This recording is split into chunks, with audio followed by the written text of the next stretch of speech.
वंदे मातरम दोस्तों, सभी को सबसे पहले नमस्कार। विजडम क्लासेस के यूट्यूब चैनल में आप सभी का हार्दिक स्वागत है। उत्तर प्रदेश पुलिस के लिए मैंने जो सीरीज स्टार्ट किया है उसमें पर डे आपको एक टॉपिक डिस्कस कर रहे हैं। जैसे कि कल की क्लास में हम उत्तर प्रदेश सामान्य ज्ञान से जुड़े लगभग 60 से 70 प्रश्नों को 10 मिनट में आपको याद भी करवाए थे। और इसी कड़ी में आज हम एक टॉपिक लेकर आए हैं। इस टॉपिक का नाम है मुद्रास्फीति, जिसे आम बोलचाल की भाषा में महंगाई कहते हैं। तो इसमें हम आज जानने का प्रयास करेंगे कि महंगाई क्या है, महंगाई का मापन कैसे होता है, इसके बाद महंगाई कितने प्रकार का होता है, यानी इन सभी जुड़े जितने भी तथ्य है उसको आपके सामने हम क्या करेंगे, डिस्कस करेंगे। देखिए, यह एक परीक्षार्थी, एक स्टूडेंट के अलावा हर इंसान को जानना चाहिए। यह एक ऐसा शब्द है जिसको आप दिन में 2 या 4 बार जरूर इसका नाम लेते होंगे। तो आइए हम मुद्रास्फीति को बहुत ही साधारण भाषा में आपको समझाने का प्रयास करें।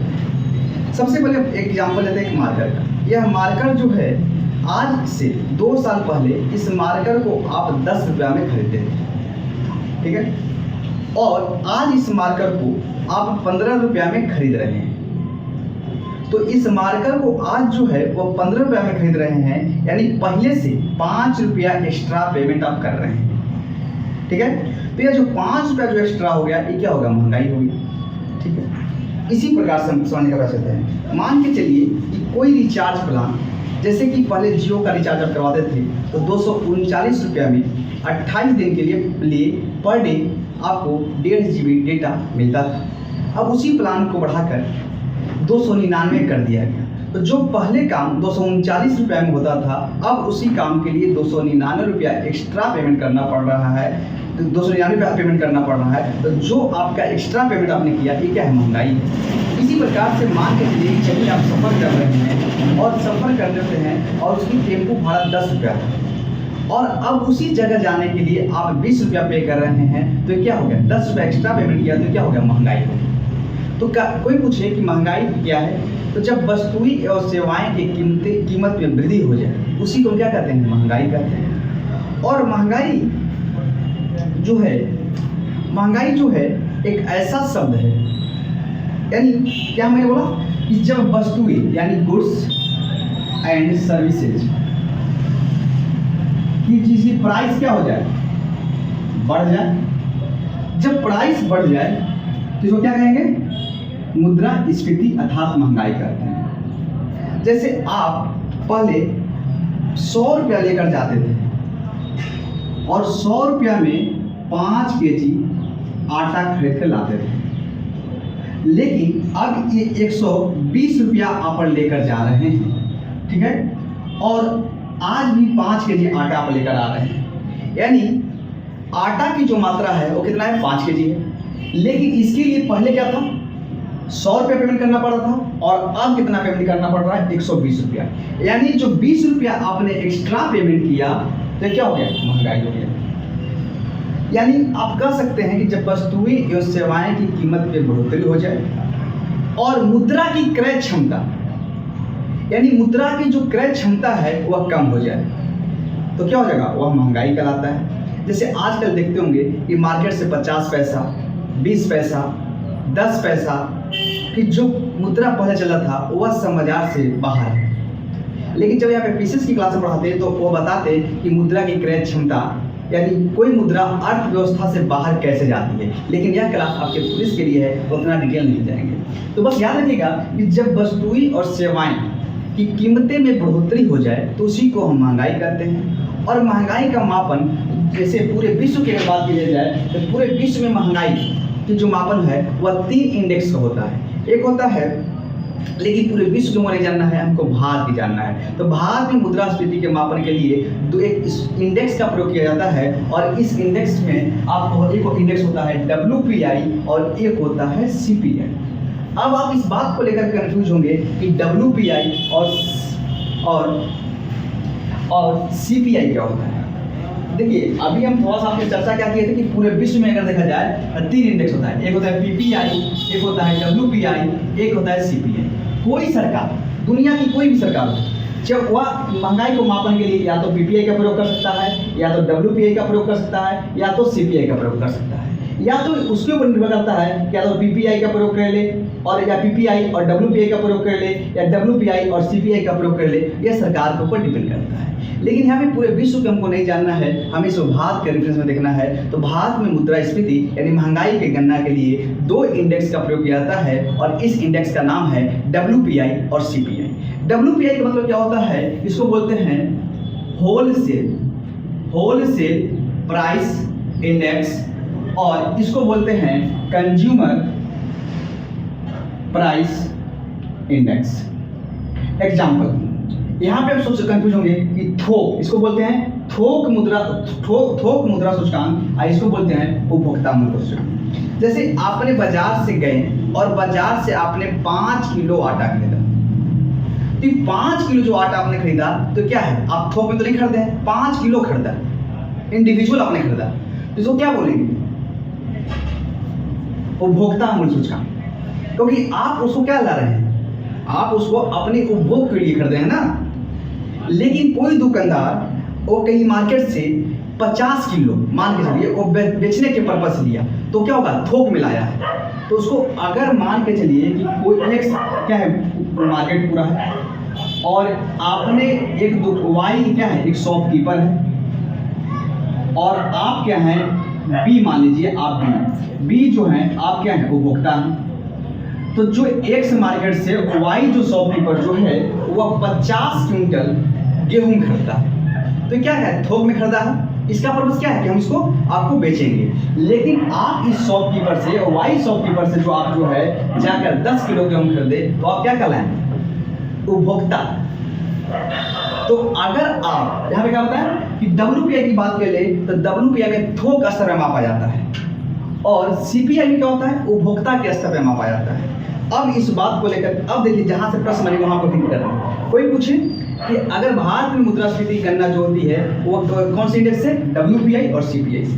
लेकिन ध्यान इस बात को रखना है कि 2014 से पहले, वर्ष 2014 से पहले भारत के लिए मुद्रास्फीति गणना के लिए डब्ल्यूपीआई इंडेक्स का प्रयोग किया जाता था, क्योंकि ये थोक स्तर में मापा जाता था। क्योंकि इसे मान से बड़ी से इलाहाबाद शहर है, तो इलाहाबाद शहर के थोक माप लिया गया, उसके बाद आपका बम्बे से माप लिया गया, दिल्ली से माप लिया गया। तो क्या होता था ना कि इसकी जो आंकड़े जो एकत्रित करना था वह बहुत ही आसान होता था। लेकिन अगर सीपीआई की बात कर लिया जाए तो सीपीआई में क्या होता था, खुदरा स्तर में मापा जाता था, तो इसकी ग्रामीण क्षेत्रों में आंकड़े एकत्रित करना क्या होता, मुश्किल होता था। तो ध्यान रखिएगा कि वर्ष 2014 से पहले भारत सरकार डब्ल्यूपीआई को मुद्रास्फीति गणना के लिए मुख्य सूचकांक मानता था और इसके लिए जो आधार वर्ष जो रखा था, आधार वर्ष था वह 2011 और 12 इसके आधार वर्ष था। और डब्ल्यूपीआई में सेवा क्षेत्र को शामिल नहीं किया गया था, केवल वस्तुएं, इसे कहते हैं केवल वस्तु को शामिल किया गया था, यानी वस्तुएं के मूल्य जो वृद्धि होती थी उसी को नापा जाता था। उसके बाद इसमें सेवा क्षेत्र को शामिल नहीं किया गया था और इसकी गणना जो था वह वाणिज्य एवं उद्योग मंत्रालय के द्वारा किया जाता था और इसे महीने, इसके जो आंकड़े जो थे वह महीने में एक बार प्रकाशित किया जाता था। अगर आपके प्रश्न बनेंगे तो सीधे पूछ लिया जाएगा कि डब्ल्यूपीआई को का फुल फॉर्म क्या है। सीधे पूछ लेगा कि डब्ल्यूपीआई की गणना किसके द्वारा किया जाता है या डब्ल्यूपीआई का आधार वर्ष क्या है। बस यही आपके प्रश्न बनेंगे। तो ध्यान रखिएगा कि डब्ल्यूपीआई का आधार वर्ष 2011 और 12 है और इसमें केवल वस्तु को शामिल किया जाता है, सेवा क्षेत्र को इसमें शामिल नहीं किया जाता है। इसकी गणना वाणिज्य और उद्योग मंत्रालय के द्वारा किया जा रहा था। इसके बाद इसकी आंकड़े जो थे वो महीने में एक बार प्रकाशित किए जाते थे और इसमें टोटल वस्तु की बात कर लेंगे तो टोटल 697 वस्तुएं शामिल है और इसके लिए, इसकी गणना के लिए एक बास्केट का प्रयोग किया जाता था और इस बास्केट में वो 3 भागों में बांटते थे, एक प्राथमिक वस्तु, एक विनिर्मित वस्तु और एक ईंधन ऊर्जा लुब्रिकेंट आदि। तो प्राथमिक वस्तुओं में 117 वस्तुएं शामिल किया गया था और विनिर्मित वस्तुओं में 564 वस्तुओं को शामिल किया गया था और ईंधन ऊर्जा लुब्रिकेंट में अगर बात कर ली जाए तो 17 वस्तुओं को शामिल किया गया था। इतना डिटेल नहीं पूछेगा, ठीक है।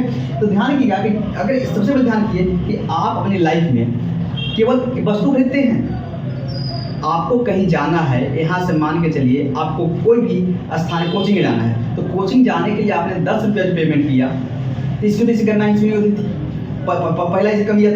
दूसरा कमी क्या था कि आप जो क्या है कि आप इलाहाबाद, दिल्ली जैसे जो मेन थोक स्तर माप लिए, लेकिन एक व्यक्ति, एक उपभोक्ता जो होता है वो ग्रामीण स्तर पर व्यय करता है, तो उसकी आंकड़े क्या था, उसमें शामिल नहीं होता था। जिसकी कहा है इसकी क्या होता है, इसकी आंकड़े एकदम सटीक नहीं होता था।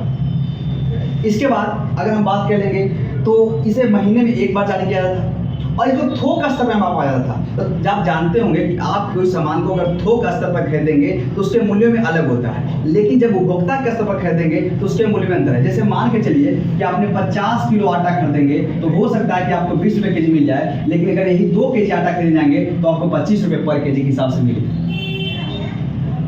तो इसके आकलन क्या था, ये प्रॉब्लम था। तो उर्जित पटेल समिति के सुझाव के आधार पर यह कहा गया कि भारत में मुद्रास्फीति की गणना के लिए WPI को मुख्य सूचकांक ना माना जाए, और इसके जगह, क्योंकि इसमें कई सारी कमियां हैं, इसके जगह CPI को मुख्य सूचकांक माना जाए। सरकार इस बात पर गौर किया और 2014 से भारत सरकार ने CPI को यानी कंज्यूमर प्राइस इंडेक्स को भारत में मुद्रास्फीति की गणना के लिए, भारत में महंगाई की गणना के लिए आज इसकी प्रयोग करता है, और इसकी भी कई सारी कैटेगरी है। लेकिन आज यहाँ पे भी क्लास जो है वो वनडे एग्जाम के लिए है, इसका आंसर पर डिटेल हम नहीं जाएंगे। तो अगर इस टॉपिक को डिस्कस किया जाए तो कम से कम 2 से 3 घंटा भी लग सकते हैं पर डिस्कस करने में, लेकिन आपके पास टाइम भी कम है, तो बस जहाँ से प्रश्न बनेगा उस पर एक करिएगा। तो उपभोक्ता मूल्य सूचकांक की बात करेंगे तो इसके लिए आधार वर्ष जो है इस 2011-12 है। पहले अगर बात की जाए तो इसमें 4 तरह के आंकड़े एकत्र किए जाते थे। एक था CPI IW, एक था CPI AL, एक था CPI RL और एक था CPI UNME। अब आप इस बात को लेकर कंफ्यूज होंगे कि IW, AL, RL, UNME ये सब क्या बोल रहे हैं, तो ये सब समझाते हैं। देखिए CPI की पता हो गया, इसी पे क्या है। IW हो गया इंडस्ट्रियल वर्कर, यानी कोई मान लीजिए कोई उद्योग चल रहा है, कोई कंपनी चल रहा है, तो उसके जितने भी वर्कर थे उसको इसमें शामिल किया जाता था। इसके बाद AL एग्रीकल्चरल लेबरर्स, यानी जो अगर बात करेंगे मतलब कृषि मजदूर जो थे उनको इसमें शामिल किया जाता है। इसी प्रकार से CPI रूरल लेबरर्स। अब गांव के क्षेत्र में खाली लोग कृषि मजदूर तो होते नहीं है, वहाँ पे और कई तरह मजदूर, जैसे कोई होता है क्या सीमेंट घर बन रहा है तो उसमें मजदूरी काम कर रहा है, उसके बाद मान लीजिए कपड़ा सिलाई का है तो वहाँ मजदूरी काम कर रहा है। तो यहाँ पे पता CPI ये क्या था, CPI A यानी CPI कृषि मजदूर, एक क्या था CPI रूरल लेबरर्स, जैसे क्या था, जैसे कि मान लीजिए घर बन रहा है तो वहाँ पे काम कर रहा है, तो यानी गांव के जो कोई नाली साफ कर रहा है तो उनको लेबर काम है। तो ये था CPI RL यानी CPI ग्रामीण मजदूर, एक था क्या था अर्बन यानी शहरी अर्बन नन मैनुअल एम्प्लॉय। लेकिन और इन तीनों जो आंकड़े थे CPI AL, CPI RL और UNME, इसके आंकड़े जो थे वह CSO जारी करते हैं, सेंट्रल स्टैटिस्टिक्स ऑफिस, ठीक है। लेकिन CPI IW की अगर बात कर लिया जाए तो CPI IW के जो आंकड़े जो थे वह श्रम मंत्रालय जारी करता था, और यह श्रम मंत्रालय जो है वह वाणिज्य एवं उद्योग मंत्रालय के अंतर्गत आता है। वर्तमान में इसकी गणना की जाती है, लेकिन CPI AL, RL और UNME की जो है वह इसकी गणना नहीं की जाती है। अब आपके प्रश्न ये भी दिमाग होगा कि अब तो CSO को तो है ही नहीं, अब CSO की संस्था ही नहीं है, क्योंकि वर्ष 2019 ईस्वी में CSO यानी सेंट्रल स्टैटिस्टिक्स ऑफिस और नेशनल सैंपल सर्वे ऑर्गेनाइजेशन को दोनों को विलय कर दिया गया, और इसके जगह एक बना नेशनल स्टैटिस्टिक्स ऑफिस। और इसका अगर अपना पूछ लिया जाए तो इसकी स्थापना वर्ष 2019 में हुई थी, और इसकी गणना यानी CPI AL, RL और UNME की गणना नहीं की जाती है, जबकि CPI इंडस्ट्रियल वर्कर की गणना की जाती है। और CPI इंडस्ट्रियल वर्कर के लिए आधार वर्ष जो है वो वर्ष 2016 है। और अगर हम बात कर लेंगे CPI अब जो गणना की जाती है इन तीनों जगह एक तीन जो है, एक है CPI ग्रामीण, एक है CPI शहरी और एक था CPI संयुक्त। और इसकी जो गणना करती है वह कौन करती है, NSO, ठीक है, यानी नेशनल स्टैटिस्टिक्स ऑफिस, ठीक है, ये गणना करती है। तो ये मुद्रास्फीति की जो गणना थी उसको हम समझाने का प्रयास किए। अब थोड़ा समझाएंगे कि महंगाई कितने प्रकार के होते हैं। हालांकि इसमें भी हम अगर पिछले क्लास रहती तो हम आपको बताते कि मांग जनित मुद्रास्फीति क्या होती है, लागत जनित मुद्रास्फीति क्या होती है, संरचनात्मक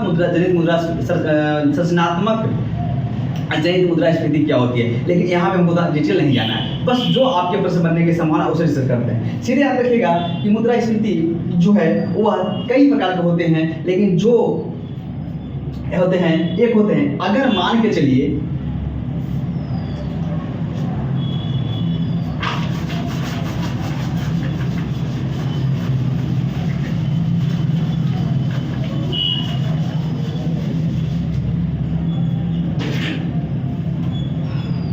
एक है आपका, इसे मान के चलिए कि एक पेन का कीमत क्या है, 100 रुपया है, ठीक है, ठीक है। और अब जाकर इस पेन का कीमत जो हो गया 103 रुपया हो गया, 103 रुपया, यानी क्या हो गया, 3 रुपया क्या हो गया, बढ़ गया। यानी अगर इसके हिसाब से कर देंगे तो हम कह सकते हैं कि जो महंगाई जो है वह 3% क्या हो गई, वृद्धि हो गई, 3% महंगाई बढ़ गई। तो कहा गया कि जब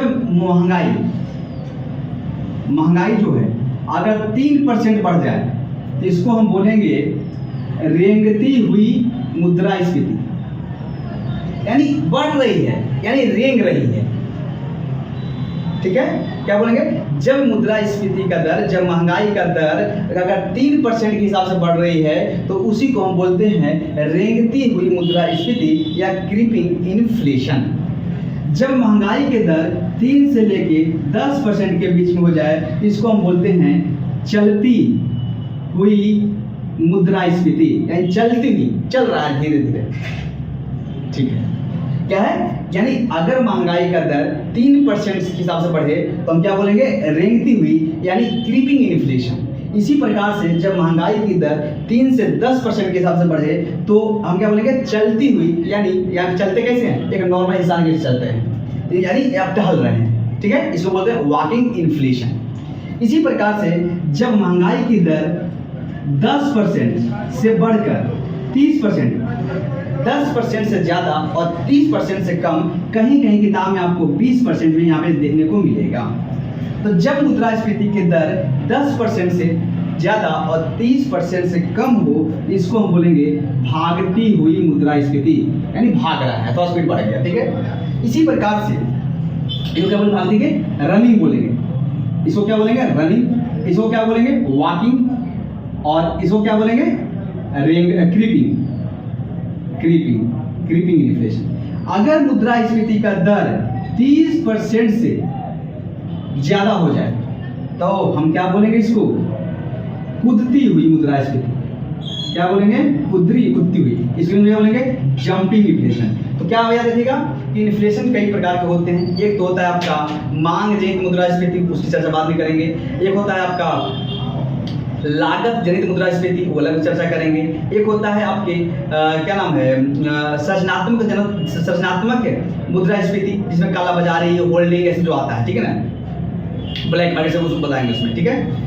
इसी प्रकार से मुद्रास्फीति का और प्रकार की बात करेंगे। देख क्या होता है, क्रीपिंग इन्फ्लेशन। जब मुद्रास्फीति का दर जो है वह 3% के दर से बढ़े, यानी रेंग रही है मुद्रास्फीति, तो क्या बोलेंगे,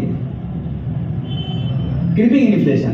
जब मुद्रास्फीति का दर 3% ज़्यादा और 10% से कम की दर से बढ़े तो उसको हम बोलेंगे चलती हुई मुद्रास्फीति, यानी मुद्रास्फीति महंगाई जो है वह वॉक कर रहा है। जब मुद्रास्फीति 10% ज़्यादा और 3% 30% से कम हो जाए तो उसको क्या बोलेंगे, रनिंग इन्फ्लेशन। और इसी प्रकार से अगर महंगाई 30% से ज़्यादा हो जाए, जो कि बहुत ही खतरनाक होती है, इसको बोलते हैं जंपिंग इन्फ्लेशन, ठीक है। और अब ध्यान से देखिएगा कि यह जो है इसकी और जो कुछ जो तथ्य जो है, जिसके मतलब अगर डिटेल और पढ़ना है तो अगर पिछली क्लास आता तो वहाँ पे बता दें। कल आपके सामने एक नई टॉपिक हम पॉलिटी का लेकर आएंगे, जिसमें हम पूरे भाग को समझाने का प्रयास करेंगे, या भाग को, और इसके साथ ही अनुसूची को भी कल की क्लास में आपको हम डिस्कस कर देंगे। तो thank you, God bless you, आपका दिन शुभ।